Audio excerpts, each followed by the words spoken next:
آپ دیکھیے کہ لباس دو طرح کا ہوتا ہے نا، اور دونوں کا ذکر یہاں آیا ہے۔ ایک وہ لباس جو ہمارا ظاہری لباس ہوتا ہے، یہ ہمارے جسم کے عیب والے حصوں کو چھپاتا ہے، اور ایک ہمارا باطنی لباس ہے، اور وہ ہے لباس تقوی۔ وہ ہمارے لیے ہمارے جو اندر کی خامیاں اور کمزوریاں ہیں ان کو چھپاتا ہے۔ یعنی تقوی جو ہے وہ انسان کے دل کے اندر پائی جانے والی خرابیوں کا علاج ہے۔ ظاہری لباس جسم کا حسن ہے، باطنی لباس لباس التقوی دل اور روح کا حسن ہے۔ ظاہری لباس محدود مدت تک ہمیں خوبصورتی بخشتا ہے، لیکن باطنی لباس تقوی کا لباس ہمیں ہمیشہ کے لیے خوبصورت بنا دیتا ہے۔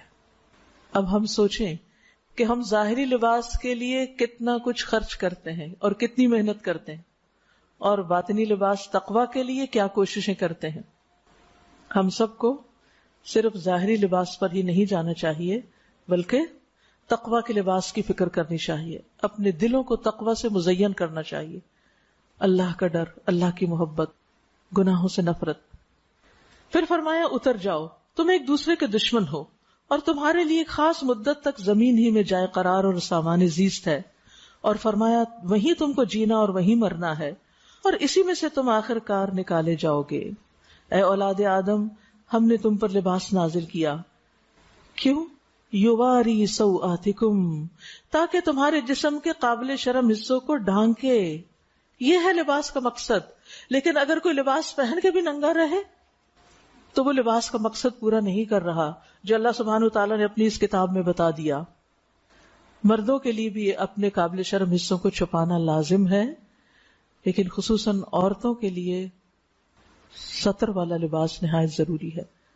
صحیح مسلم کی روایت ہے، رسول اللہ صلی اللہ علیہ وسلم نے فرمایا، جہنمیوں کی دو قسمیں ہیں جو میں نے ابھی تک نہیں دیکھی، یعنی آپ کے زمانے میں نہیں تھے ایسے لوگ۔ ایک وہ جن کے پاس بیل کے دموں جیسے کوڑے ہوں گے جس سے وہ لوگوں کو ماریں گے۔ دوسرے وہ عورتیں جو کپڑے پہننے کے باوجود ننگی ہوں، مائل ہونے والی، دوسروں کو اپنی طرف مائل کرنے والی۔ ان کے سر بختی اونٹ کے کوہان کی طرح ہیں، ہمپ ہیں، سر اونچے کے، یعنی ایک تو سر ہے، پھر سر کے اوپر ایک اور کچھ لگا کے بال اونچے کیے ہوئے ہیں، کیونکہ اس سے انسان بہت نمایاں ہو جاتا ہے نا۔ تو عورت کے لیے اپنے آپ کو نمایاں کرنا جو ہے، تبرج جس کو کہتے ہیں، وہ ناپسندیدہ ہے۔ فرمایا ایسی عورتیں جنت میں داخل نہ ہوں گی، نہ اس کی خوشبو پائیں گی، حالانکہ اس کی خوشبو اس طرح کے لمبے فاصلے سے آتی۔ تو ہم سب خواتین کو اپنے لباس کا جائزہ لینے کی ضرورت ہے کہ کہیں ایسا تو نہیں کہ وہ اتنا ٹائٹ ہے کہ ہم پہن کے ننگے ہو رہے ہیں، سارے فگرز ایک ایک کر کے نمایاں ہو رہے ہیں، یا پھر وہ لباس اس طرح کا ہے کہ اسے پہن کے مثلاً یہ کہ گلے کا کٹ اتنا بڑا ہے کہ جو چھپانے والا حصہ وہ ظاہر ہو رہا ہے، یا اتنا باریک ہے کہ اس میں سے سب کچھ جھلک رہا ہے، یا اتنے ٹائٹ پجامے ہیں کہ اس سے ساری لیگز کی شیپ نظر آ رہی ہے۔ ان سب چیزوں کو ہمیں چیک کرنے کی ضرورت ہے، کیونکہ ہم کتنے دن ہیں دنیا میں، آخر واپسی کا لباس تو سفید لٹھے کا ہی ہے نا، کفن، آخر میں تو وہی پہننا ہے۔ اور قیامت کے دن تو سبھی ننگے اٹھیں گے، کسی کو کسی کی طرف دیکھنے کی ہوش نہیں ہوگی، اور وہاں جو چیز کام آئے گی وہ تقوی کا لباس ہے۔